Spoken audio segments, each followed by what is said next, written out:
পাথর আছে আর ছোট ছোট কারি পাতার গাছ না। অ্যাকচুয়ালি আজ ভিডিও বানানোর খুব একটা মুড ছিল না। ব্যাপারটা হলো যখনই ভাবি যে এই গাছগুলো আছে, এই গাছের পাতাতে এখন হালকা হালকা জল। Hello everyone, good morning. আমি Souvik and welcome back to my channel. Actually আজও রবিবার, আর আজ ভোরের দিকে ভালো মতো বৃষ্টি হয়েছে রীতিমতো।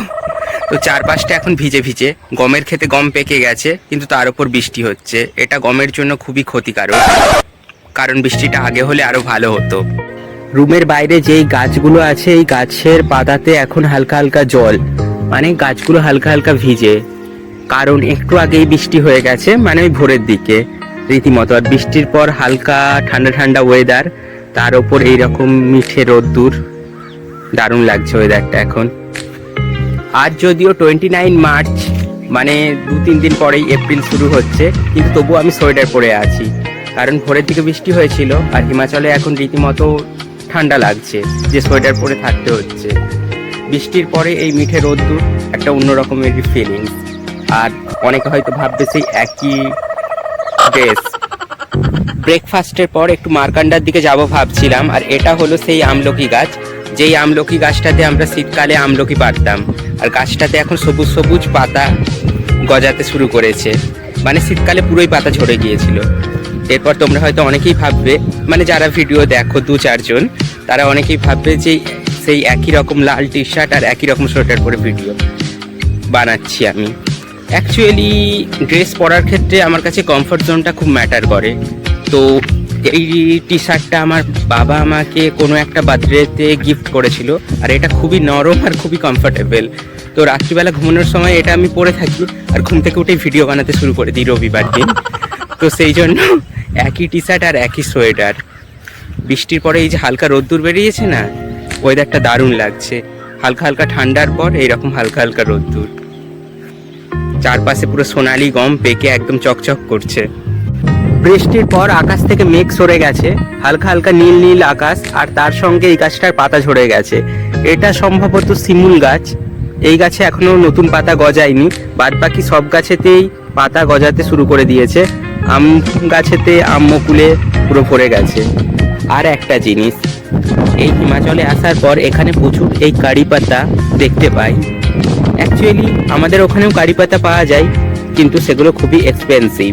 আর এখানে এই পাহাড়ের জঙ্গলেতে প্রচুর এইরকম কারি পাতা, কেউ তোলেও না, অনেক গাছ হয়ে থাকে না।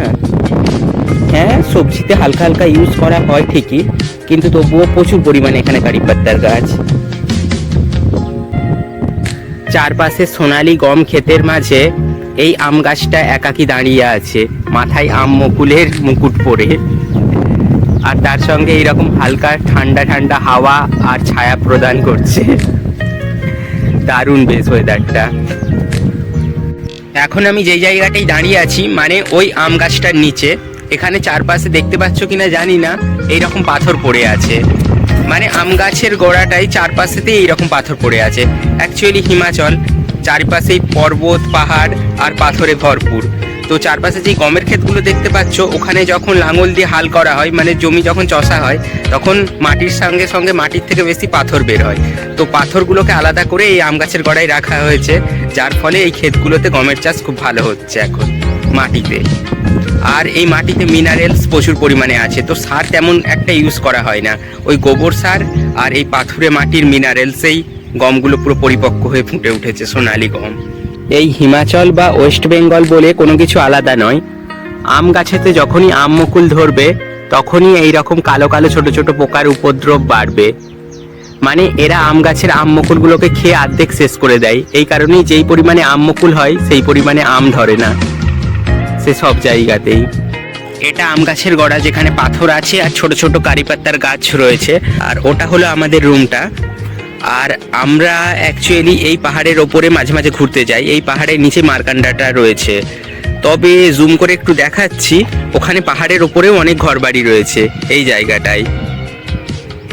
আর ঘরবাড়িগুলো ছোটোখাটো নয়, পাহাড়ের উপরেও বিল্ডিং বানিয়ে রেখেছে। প্রথম যখন এসেছিলাম ভাবতাম এই বিল্ডিংগুলো কখনো বৃষ্টি পড়লে ধসেতে নিচের দিকেও তো পড়ে যেতে পারে, কিন্তু পাহাড়টা যথেষ্ট শক্ত, এত সহজে কোনো কিছু ধসে পড়বে না। তবে বেশি কিছু আর বলবো না। অ্যাকচুয়ালি আজ ভিডিও বানানোর খুব একটা মুড ছিল না। সকাল থেকেই ভেবেছিলাম যে আজ আর কোনো ভিডিও বানাবো না, বাট তবুও বানালাম। ভেবেছিলাম শর্ট কোনো একটা ভিডিও বানাবো, কিন্তু আমার মেমোরিজে রাখার জন্য ভিডিওটা বানিয়ে রাখলাম। অ্যাকচুয়ালি মুডটা একটু অফ ছিল তো, তাই আর কি। আজ সানডে, মাথাতেই জবে করে পুরো তেল মেখে নিয়েছি। অ্যাকচুয়ালি ভিডিওটা এখানেই আজ এন্ড করছি, বিকজ ভিডিও বানানোর কোনো প্ল্যানিং আজ ছিল না। So if you like this video then like, comment, share and don't forget to subscribe. ব্যাপারটা হলো, যখন খুবই ডিপ্রেস ফিল করি, খুবই ফ্রাস্ট্রেটেড লাগে, তখন ভাবি ছেড়ে দিই, আর কোনো কিছু ভালো লাগছে না। তারপর আবার ভাবি একদিন তো সেই এমনিতেই মরে যেতে হবে, মানে কিছু করলেও মরতে হবে, কিছু না করলেই মরতে হবে। তাই মরার আগে কিছু করেই মরি, মানে যেটা আমার করতে ইচ্ছে করে। তাতে যদি কিছু হয় হবে, না হয় না হবে। আমি জানি অ্যাজ ইউজুয়াল আমার এই ভিডিও কেউ দেখবে না, কিন্তু তাতে আমার কি? আমি তো আমার নিজের জন্য ভিডিও বানাচ্ছি না। যদি কেউ না দেখে ভালো, আর যদি কেউ দেখে সেটা তো আরো ভালো। Always be positive. ব্যাপারটা হলো, যখনই ভাবি যে আর ভিডিও আপলোড করব না, অনেক হয়ে গেল, ব্যাস অনেক হয়ে গেছে, তখনই ইনস্টা বা ইউটিউব স্ক্রল করতে করতে একটা করে মোটিভেশনাল সেন্টেন্স আমার চোখের সামনে ভেসে ওঠে।